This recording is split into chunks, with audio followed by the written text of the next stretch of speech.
Biasanya pterygium itu dapat diklasifikasikan berdasarkan sudah sejauh mana jaringannya itu menginvasi kornea.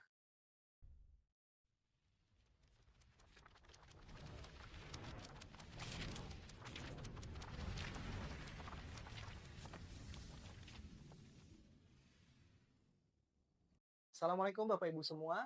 Pada video sebelumnya kita membahas grading pterygium berdasarkan ekstensi jaringannya ke kornea. Kali ini kita mau bahas grading pterygium yang disusun oleh Tan et al. Kita review ulang secara ringkas. Jadi pterygium itu adalah suatu penyakit permukaan mata atau permukaan okular di mana ada pertumbuhan jaringan fibrovaskular yang bentuknya itu seperti segitiga atau seperti sayap.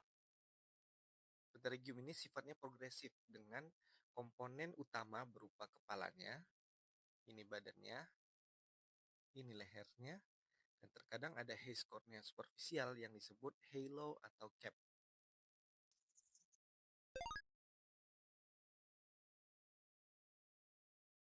Tan bersama rekan-rekannya menyusun suatu sistem grading pterygium di tahun 1997.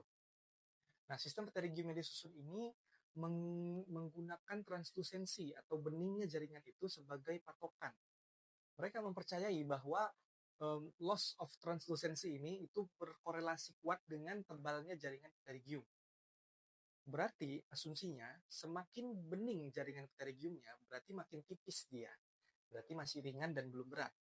Sebaliknya semakin tidak bening, semakin opak gitu, semakin nggak kelihatan apa-apa, berarti makin tebal dia jaringan pterygiumnya dan lebih berat kondisi klinisnya. Karakteristik morfologi dari klasifikasi ini dapat memprediksi tingkat rekurensi pterygium pasca operasi. Jadi bagaimana kita menentukan jaringannya ini masih translusen atau tidak? Tan dan rekan-rekannya menggunakan pembuluh darah episklera sebagai landmark dari translusensi jaringan pterygium.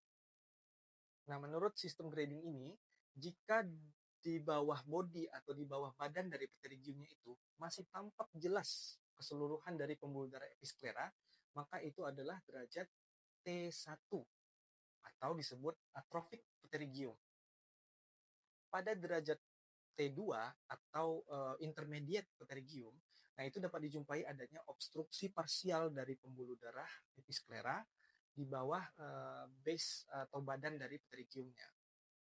Untuk yang grade 3 atau T3 atau fleshy pterygium, nah itu sudah terjadi obstruksi total, sudah terhalang sepenuhnya pembuluh darah episklera. Jadi nggak kelihatan sama sekali dia, benar-benar jaringan pterygiumnya itu sudah nggak bening, tidak translusen lagi.